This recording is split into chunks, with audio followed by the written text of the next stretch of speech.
পৃথিবীর সপ্তাশ্চর্যের মধ্যে অন্যতম মিশরের পিরামিড বরং মানব সভ্যতার প্রতীক। কিন্তু কেন তৈরি করা হয়েছিল এই পিরামিড? কারা নির্মাণ করেছিল এই অবিশ্বাস্য স্থাপত্যকর্ম? মিশরের পিরামিড, বিশেষ করে গিজার 3টি বিখ্যাত পিরামিড প্রায় 4500 বছর আগে নির্মিত হয়েছিল। এদের মধ্যে সবচেয়ে বড় ফুফুর পিরামিড, যা গ্রেট পিরামিড নামে পরিচিত, এটি পৃথিবীর সবচেয়ে প্রাচীন এবং টিকে থাকা সপ্তাশ্চর্যের একটি। তাহলে প্রশ্ন হলো, এই পিরামিড কেন নির্মাণ করা হয়েছিল? ইতিহাসবিদদের মতে পিরামিড ছিল প্রাচীন মিশরের ফারাও বা রাজাদের সমাধি। ফারাওরা বিশ্বাস করতেন মৃত্যুর পর তাদের আত্মা পুনর্জীবন লাভ করবে। তাদের দেহ সংরক্ষণের জন্য মমি এবং সেই মমি রাখার জন্য পিরামিড তৈরি করা হয়।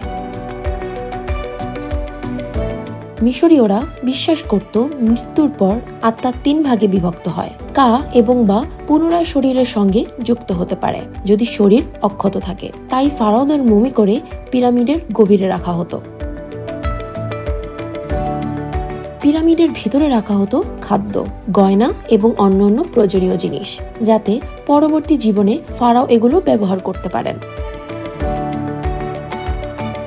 কিন্তু কারা বানিয়েছিল এই পিরামিড? প্রাথমিকভাবে ধারণা করা হতো পিরামিড বানানোর জন্য দাসদের ব্যবহার করা হয়েছিল। তবে আধুনিক গবেষণায় প্রমাণিত হয়েছে পিরামিড নির্মাণের কাজ করেছিলেন মিশরের পেশাদার শ্রমিকরা। এই শ্রমিকরা মিশরের বিভিন্ন প্রান্ত থেকে এসেছিলেন। তাদের জন্য নির্মাণস্থলের কাছেই স্থায়ী বসতি স্থাপন করা হয়েছিল। তাদের কাজের সময় পর্যাপ্ত খাদ্য ও পানীয় পেতেন, এমনকি তাদের চিকিৎসার ব্যবস্থাও ছিল।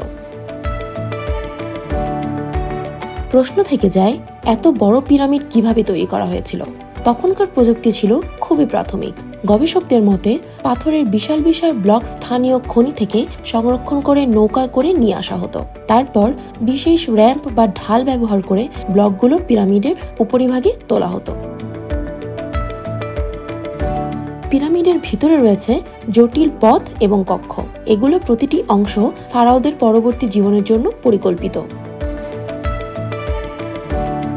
মিশরের পিরামিড শুধু একটি সমাধি নয়, এটি প্রাচীন মিশরীয়দের গণিত, প্রকৌশল এবং ধর্মীয় বিশ্বাসের উদাহরণ। মিশরের পিরামিড শুধু একটি স্থাপত্য নয়, এটি মানব ইতিহাসের এক অমর প্রতীক। Bangla affairs news desk.